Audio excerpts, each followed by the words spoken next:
कुठेही असलं तरी तिने फायनान्शियली इंडिपेंडंट असणं खूप इम्पॉर्टंट आहे. आणि आजकाल असं होतं की जॉब करतात लेडीज, पण त्यांना फायनान्शियल सेक्टरमध्ये ना कधी लक्ष नाही घालत. म्हणजे पॉलिसी घ्यायची असेल तरी हो मी यांना विचारून सांगते.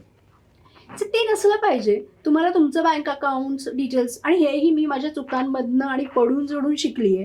सो मी आता जे काही बोलतीये ते मीही नोकरी करत होते, मीही माझे डिसिजन कधी घेत नव्हते, कधी मी फायनान्शियल गोष्टींमध्ये लक्ष दिलं नाही. पण त्यातनं बसलेले फटके आणि त्यातनं बसलेले लॉसेस हे अनुभवून आणि त्यातनं पडून आणि पुन्हा उभं राहून हे मी शिकलीये. सो मला असं वाटतं की तुम्ही घरी आहात तरीही काहीतरी करा स्वतःसाठी. स्वतःचं बँक बॅलन्स असायला हवा, इंडिपेंडंट व्हॉइस हवा प्रत्येकीला.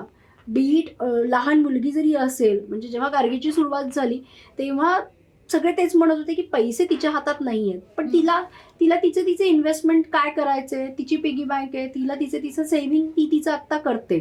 सो हे तुम्ही तुमच्या मुलींना आत्तापासून शिकवा. एज खरंच मॅटर नाही करत, पण ही जसं आपण स्वयंपाकाची सवय लावतो ना मुलांना मुलींना की ते कर, तसंच मला वाटतं लहानपणापासून आपण मुलींना ते इंडिपेंडेंटली फायनान्शियली इंडिपेंडंट होणं आणि इमोशनली इंडिपेंडंट होणं शिकवायला हवं. मला असं एक तर ते वाटतं.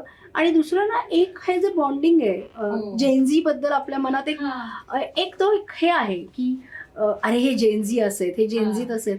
पण आता हिच्याबरोबर काम करताना मला असं वाटतं की त्यांच्याकडे अमाप इन्फॉर्मेशन आहे, त्यांना खरंच जग ओपन आहे आणि जे आपल्याला सुचत नाही ते त्यांना इतकं इझी, म्हणजे जसं आता सोशल मीडिया त्यांना इतकं पटकन जमतं.